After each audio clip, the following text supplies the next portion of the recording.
Halo teman-teman, welcome back to my channel. Kali ini kita akan membahas ulangan harian Bahasa Indonesia kelas 4 SD bab 7, yaitu tentang asal-usul.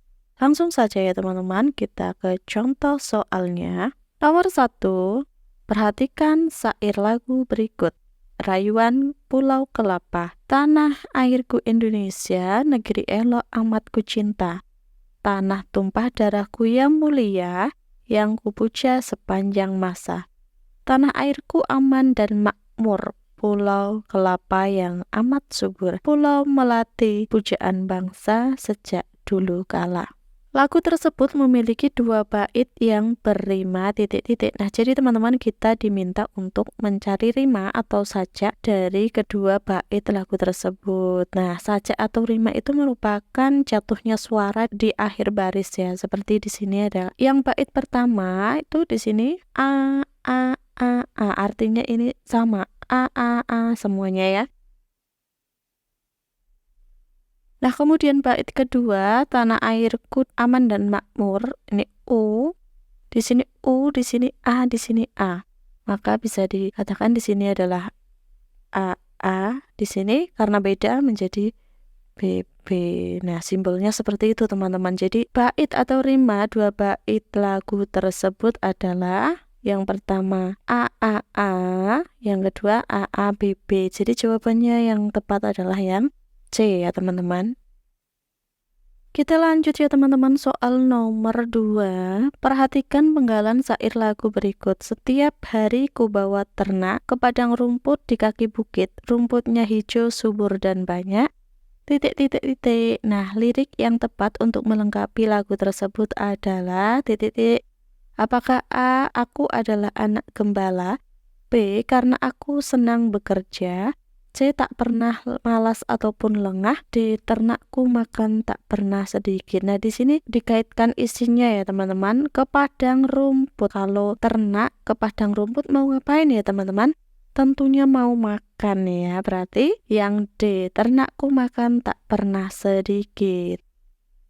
Lanjut ya teman-teman, nomor 3. Nenek moyang Dani berasal dari Kalimantan. Nenek moyang artinya titik. Apakah A, pahlawan, B, orang tua, C, nelayan, atau D, leluhur? Nah teman-teman, kalau nenek moyang itu artinya leluhur ya, asalnya saudara-saudaranya, kerabatnya itu dari Kalimantan. Jadi jawabannya yang D. Kita lanjut soal nomor 4. Leluhur Alex berasal dari suku Asmat. Leluhur Alex berasal dari pulau titik. Apakah A, dari Sumatera, B, Sulawesi, C, Lombok, atau D, Papua? Nah, di sini ada suku Asmat. Nah, suku Asmat itu adalah penduduk asli Pulau Papua ya, teman-teman. Jadi, leluhurnya Alex itu berasal dari Pulau Papua. Jawabannya yang D. Kita lanjut lagi soal nomor 5. Perhatikan penggalan cerita berikut. Pada liburan akhir semester, Saskia pergi berlibur ke rumah neneknya. Di sana, Saskia senang sekali karena bisa makan lumpia rebung sepuasnya. Lumpia rebung merupakan makanan khas di tempat tinggal neneknya. Makanan ini pula yang selalu menjadi alasannya betah berlibur di sana. Berdasarkan cerita tersebut, maka nenek Saskia tinggal di titik. Daerah yang mempunyai makanan khas lumpia rebung adalah apakah A, Jakarta. Nah, kalau Jakarta itu adalah biasanya kerak telur gitu ya, kue cucur. Kemudian yang B, Surabaya. Ini adalah ote-ote ya. Yang C, Semarang. Ya, Semarang itu mempunyai makanan khas, salah satunya adalah lumpia rebung. Sedangkan kalau yang D, Palembang, itu makanan khasnya tentu kita sangat kenal yaitu pempek ya teman-teman. Jadi jawaban untuk nomor 5 adalah yang C, Semarang. Kita lanjut ya teman-teman, soal nomor 6. Nenek Danu berasal dari Jawa sedangkan kakeknya berasal dari Kalimantan. Kemudian mempunyai anak, Ayah Danu. Ayah Danu menikah dengan Ibu Danu yang berasal dari Sulawesi. Berdasarkan riwayat tersebut, dalam keluarga Danu ada berbagai suku, yaitu titik. Nah, kita analisis ya teman-teman. Di sini ada Jawa. Kalau dari Jawa itu adalah sukunya, kita tulis di sini adalah Jawa. Kemudian di sini ada Kalimantan, orang asli Kalimantan, ada yang namanya suku Dayak. Salah satunya ini ya. Kemudian kalau Sulawesi, di sana salah satunya ada suku Bugis ya. Nah, jadi di keluarga Danu itu ada berbagai perpaduan suku ya, Jawa, Dayak, dan Bugis ya. Jadi jawabannya yang mana teman-teman? Yang A. Kita lanjut lagi soal nomor 7. Penduduk Indonesia mempunyai nenek moyang yang beragam, berbeda-beda gitu ya teman-teman. Perbedaan asal-usul ini berdampak pada banyaknya bahasa Indonesia yang berupa kata serapan dari bahasa asing. Bahasa asing tersebut misalnya Tionghoa. Berikut kata-kata yang berasal dari Tionghoa yaitu titik-titik. Apakah A. Daftar ilmu nikmat sabar, B. Desa jiwa negara upacara, C. Bakmi becak cawan giwang, atau D. Bendera jendela kereta meja. Nah, yang dari Tionghoa ini ada kata petunjuknya bakmi, makanan khasnya ya. Jadi yang berasal dari Tionghoa itu adalah bakmi becak cawan giwang.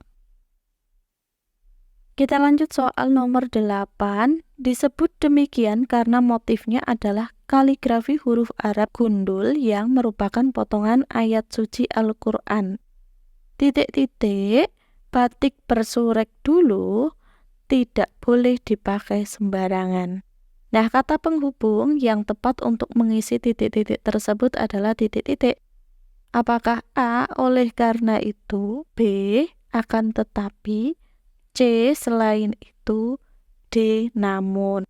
Nah, untuk bisa mencari kata penghubung, maka kita harus memahami konteks kalimatnya, hubungannya sebagai apa. Nah, di sini ada sebabnya, teman-teman. Sebabnya adalah kaligrafi huruf Arab gundul yang merupakan potongan ayat suci Al-Quran. Titik-titik, batik bersurek dulu tidak boleh dipakai sembarangan. Nah, di sini ada sebab, di sini ada akibat.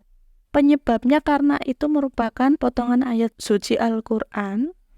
Oleh karena itu, akibatnya batik bersurek tidak boleh dipakai sembarangan. Nah, jadi jawabannya yang A. Sehingga kalimat utuhnya menjadi disebut demikian karena motifnya adalah kaligrafi huruf Arab gundul yang merupakan potongan ayat suci Al-Quran. Oleh karena itu, batik bersurek dulu tidak boleh dipakai sembarangan. Kita lanjut nomor 9. Kata penghubung yang fungsinya untuk menjelaskan keadaan yang bertentangan adalah titik-titik. Apakah selanjutnya? Ini selanjutnya untuk menjelaskan kelanjutannya ya. B. Akan tetapi, atau C. Bahkan, atau D. Malah. Nah, untuk menjelaskan yang bertentangan, maka akan tetapi ya teman-teman. Jawabannya yang B. Kita lanjut soal nomor 10. Perhatikan gambar berikut. Nah, di sini ada 6 aktivitas anak. Kita diminta untuk mengurutkan agar menjadi sebuah narasi yang tepat. Urutan gambar yang sesuai agar menjadi cerita yang runtut adalah pasti di antara sarapan, pakai baju, berangkat sekolah, mandi, pamit sama orang tua, dan bangun tidur. Itu yang pertama adalah bangun tidur ya. Ini adalah yang pertama. Kemudian setelah bangun tidur, mandi. Setelah mandi tentunya kita ganti baju, pakai baju seperti itu.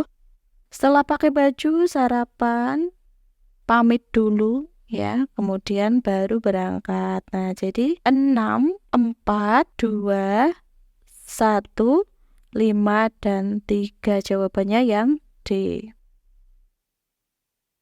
Nah, demikian ya teman-teman pembahasan kali ini. Semoga bermanfaat. Jangan lupa klik like, share, and subscribe. Terima kasih.